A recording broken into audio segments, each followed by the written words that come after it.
de Unidos Podemos, En Comú Podem y En Marea. Tiene la palabra el señor Moya. Muchas gracias, señora presidenta. Buenas tardes, señor Maza. De la misma manera que ha empezado su intervención el señor Prendes apuntando lo que ayer nos hubiera gustado, al menos a buena parte de los grupos que estamos aquí representados. Nos hubiera gustado poder votar,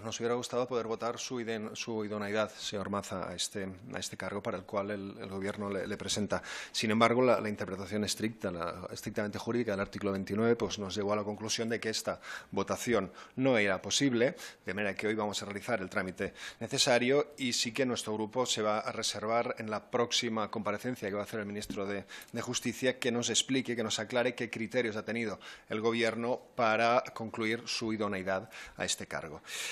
En cuanto a los méritos jurídicos que usted reúne, señor Maza, y su prestigio profesional, no nos cabe ninguna duda.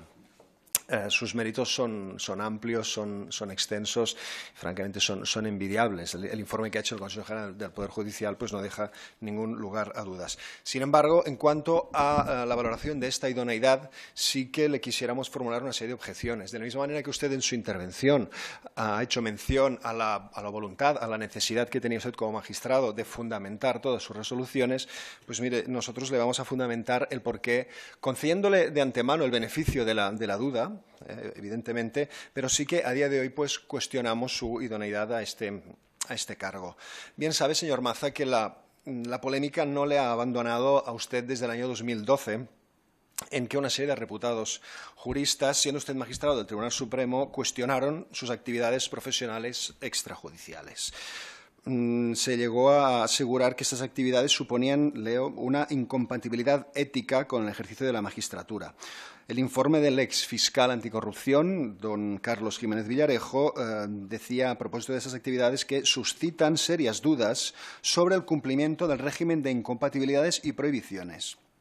con la consiguiente afectación claramente perturbadora no solo de su ética profesional, sino de su imparcialidad tanto objetiva como subjetiva. Y no podemos dejar de denunciar que esta petición formulada por parte de estos reputados juristas ni siquiera recibió la respuesta por parte del Consejo General del Poder Judicial. Cierto es, señor Maza, a nadie se escapa que esta actividad docente que usted desarrollaba no está expresamente prohibida por la ley de incompatibilidades, pero sí que hay un vacío legal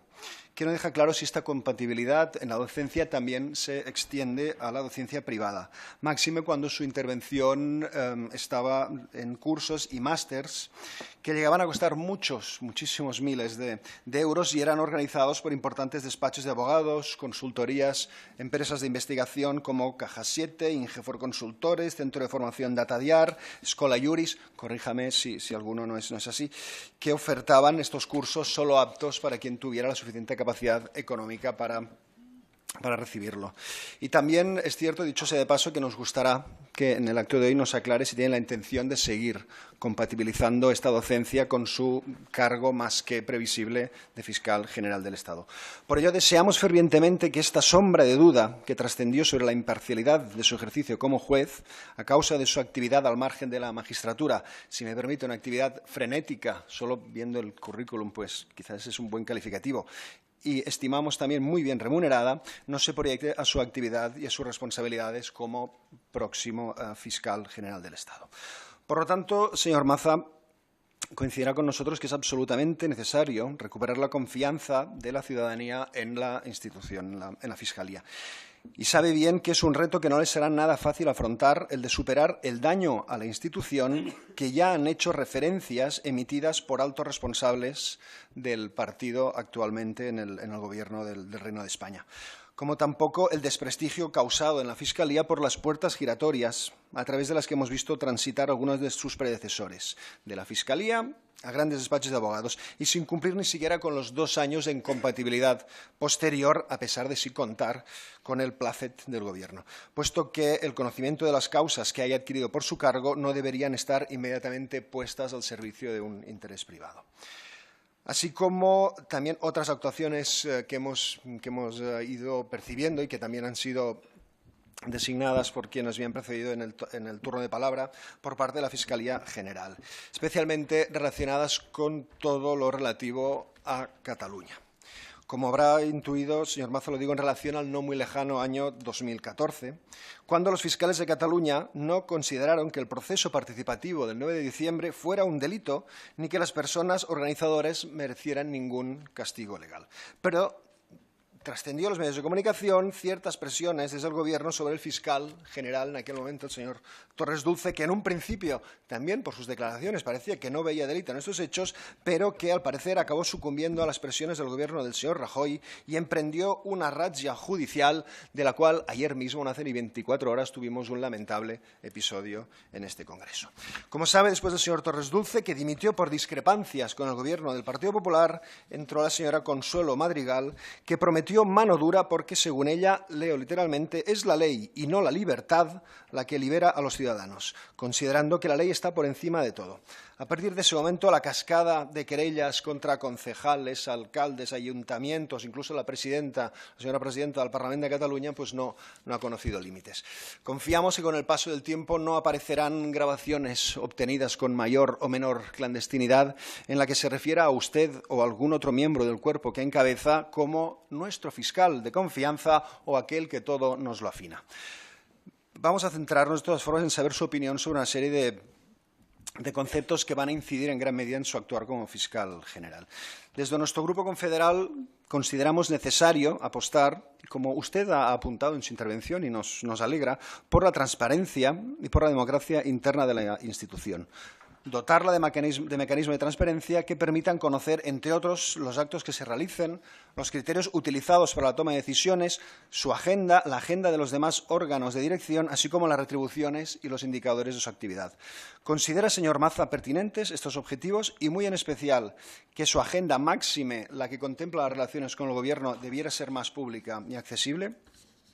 Defendemos también la democratización de los nombramientos en la cartera fiscal, bajo estrictos criterios de mérito y de capacidad, muy en especial en todos los relativos a casos de corrupción, con el precedente de episodios recientes de nombramiento de fiscales con aparente cercanía a los focos de mayor poder. En ese sentido, nos gustaría saber si tiene previsto mantener todas las jefaturas provinciales y de las comunidades autónomas, incluso las que están puestas en entredicho y en las que prima el corporativismo, como por ejemplo es el caso de la Fiscalía Provincial de Canarias, condenada por la Sala de lo Contencioso Administrativo por haber vulnerado derechos fundamentales de una magistrada en excedencia,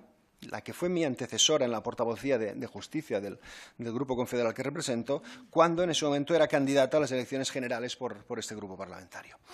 Consideramos también pertinente reforzar los mecanismos para dotar a la Fiscalía de independencia orgánica, independencia funcional y autonomía presupuestaria con relación al Poder Ejecutivo. Bien sabe, señor Maza, contemplando su perfil, otros grupos, no nosotros, dos grupos presentes en la sala, le han calificado de conservador, considerando que no garantiza en absoluto el perfil independiente que requeriría el cargo y que podría dejarle, o literalmente, en una posición de subordinación al Ministerio Fiscal frente al Gobierno. Es buen conocedor que la figura del fiscal general del Estado se le reprocha socialmente y por prácticamente todos los partidos políticos, en tanto en cuanto no están en el poder, ser instrumento de la politización del Ministerio Fiscal. Y la pregunta que le hacemos es clara y directa. ¿Tiene el propósito de actuar como autoridad independiente del Gobierno? En este sentido, como también ha apuntado el señor Prendes, recientes declaraciones del ministro de Justicia aseguraba que la Fiscalía no es independiente y que la Fiscalía puede recibir instrucciones escritas del Gobierno, lo cual entendemos que no es así. Y no solo nosotros, sino también asociaciones progresistas de fiscales que han formulado su queja ante las declaraciones del ministro catalán. En este contexto, señor Maza, ¿cree que dicha dependencia del Poder Ejecutivo es compatible con la voluntad de reforma de la ley procesal por la cual la dirección de la instrucción de las causas penales sea llevada desde la Fiscalía? ¿O, en sentido contrario, concebir la Fiscalía como un cuerpo dependiente del Ejecutivo imposibilitaría esta reforma, en tanto en cuanto supondría que la separación de poderes se viera gravemente dañada, ya que influenciaría de manera importante en la Administración de Justicia,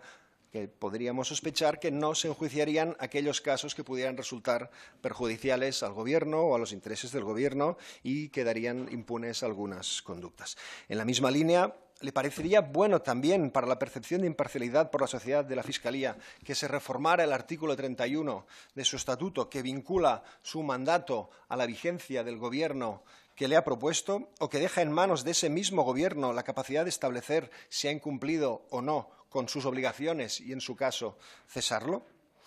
Por lo que respecta a la Policía Judicial, a pesar de la Constitución la contempla en el título dedicado al Poder Judicial y que funcionalmente está a las órdenes de jueces y fiscales, en la práctica vemos también que está en manos del Poder Ejecutivo, está en manos del Gobierno, que es quien acaba ejerciendo sobre la Policía Judicial las funciones de control. ¿Considera que esta situación garantiza la apariencia de independencia de una investigación penal que afecte al Gobierno cuando el Ministerio Fiscal asume la instrucción? Y más allá de todas estas preguntas que vienen a cuestionar esta tan deseable independencia del Ministerio Fiscal, también hay una serie de temas sensibles a la Fiscalía en la cual consideramos que hasta el día de hoy la Fiscalía no ha estado a la altura de lo que demanda la ciudadanía y del derecho vigente, por lo cual también nos gustaría saber su opinión. Violencia machista. Se han constatado un descenso de denuncias, pero no de víctimas, con ciertos indicios de que la atención a las víctimas y el proceso penal han resultado precisamente disuasorios para que estas víctimas acudan a solicitar el amparo de la tutela judicial. ¿Qué medidas piensa adoptar para hacer frente a esta preocupante situación? En el campo de la protección de los menores de edad, hemos tenido noticias documentadas tanto por asociaciones acreditadas en la defensa de los menores como por medios de comunicación de aquí mismo, de la ciudad de Madrid, de la existencia de menores tutelados, sobre todo extranjeros, que se encuentran de facto en la calle, abandonados, o que han denunciado el trato en los centros que corresponden a la Comunidad de Madrid, pero cuya inspección corresponde al Ministerio Fiscal. ¿Tiene constancia de ello? ¿Piensa intervenir la Fiscalía para corregir estas disfunciones? Nos preocupa también el trato a las personas migrantes ingresadas en los CIES, y en especial a las personas solicitantes de refugio o de protección internacional y al colectivo más vulnerable. En los CIES se ha documentado, ya no solo por asociaciones, sino por jueces de control, incluso por la Defensoría del Pueblo, la presencia de víctimas de trata de seres humanos, de personas solicitantes de asilo y de refugio, incluso de menores de edad. Más allá de las sospechas, podemos hablar de una constatación de incumplimiento de los derechos fundamentales, de la Ley Orgánica de Extranjería y del Real Decreto 162 del 14, por el cual se aprobó el reglamento de los CIES. Y ello no hemos visto que se haya aplicado de forma efectiva durante más de 2 años que lleva ya en vigor, y en casos de que se haya aplicado, constatamos también una aplicación desigual entre unos centros y otros. Debemos tener en cuenta que la defensa de esos derechos vulnerados corresponde, como bien sabe, al Ministerio Fiscal, con un principio de jerarquía y existiendo una Fiscalía especializada en extranjería. Los estudios en sedes serias, como las universidades o como el propio Consejo General del Poder Judicial, nos muestran la constante presencia de informes estereotipados, informes de internamiento realizados sin interesarse sobre la situación en concreto de la persona sobre la que versa el informe y la persona que acaba siendo privada de libertad, en su caso incluso expulsada del Estado. Nos gustaría también saber qué va a hacer al respecto. Por lo que respecta a la libertad sindical y a la libertad de manifestación, tendrá constancia que desde la reforma del artículo 315 del Código Penal, desde la nueva definición del delito de atentado a la autoridad, desde la entrada en vigor de la Ley Orgánica de Protección de la Seguridad Ciudadana, a día de hoy ya son más de 300 los activistas, sindicalistas, manifestantes que se hallan encausados. Dichas reformas de las disposiciones legales han devenido una auténtica herramienta de intimidación de movimientos sociales, de organizaciones sindicales y de los trabajadores más activamente comprometidos en ellas y los más especialmente reivindicativos, coartando la organización y el desarrollo de piquetes informativos, así como la coacción de la expresión ciudadana de su sentido crítico respecto a las decisiones tomadas desde el Gobierno y las distintas administraciones. Y tenemos constancia, y es palpable, que la Fiscalía ha sido especialmente dura en muchísimos casos. Por ejemplo, los trabajadores afectados por el cierre de la empresa ENCE en Pontevedra, como por ejemplo Jorge Merino y Pablo Alberdi, sobre los que pesan penas de 2 y 7 años por acudir a la manifestación de la huelga general del año 2012. Por ejemplo, el caso de Raquel Tenías, sobre la que se piden 4 años de cárcel por su intervención en las marchas de la dignidad. Por ejemplo, los 8 de Airbus, entre tantos otros, llegando incluso a extremos esperpénticos, como el caso de los titiriteros encarcelados por el presunto enaltecimiento del terrorismo. quisiéramos saber, señor Maza, ¿piensa seguir la estela de sus predecesores, esa estela de mano dura, o piensa poner énfasis en el peso que en la balanza tienen los derechos laborales, los derechos sociales y la libertad de expresión? También quisiéramos saber su criterio sobre muchos otros asuntos, la cada vez más elevada siniestralidad laboral, los delitos de odio, su opinión respecto a la aplicación de las comunicaciones telemáticas en la justicia, el empleo de las lenguas oficiales, de las lenguas propias, el derecho de opción lingüística de los ciudadanos y las ciudadanas ante la justicia, las tasas judiciales, la reforma del artículo 324 de la Ley de Enjuiciamiento Criminal. Pero no hay tiempo material y, además, le recogemos el guante de este ofrecimiento de seguir compareciendo ante esta comisión cada vez que consideremos conveniente someterle al control. De manera que dejamos estos asuntos en el tintero, pero que, sin duda, nos vamos a rescatar bien pronto.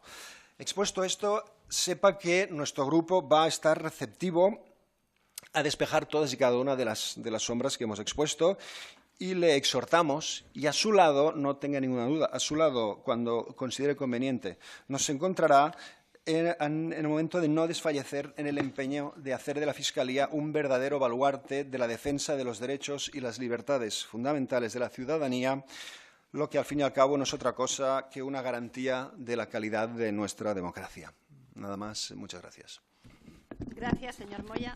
Por el Grupo Parlamentario Socialista tiene la palabra el señor Campo Moreno. Señora presidenta, señoras y señores diputados, señor candidato propuesto por el Gobierno para el cargo de Fiscal General del Estado, permítame un pequeño saludo también a los representantes de los medios de comunicación que hoy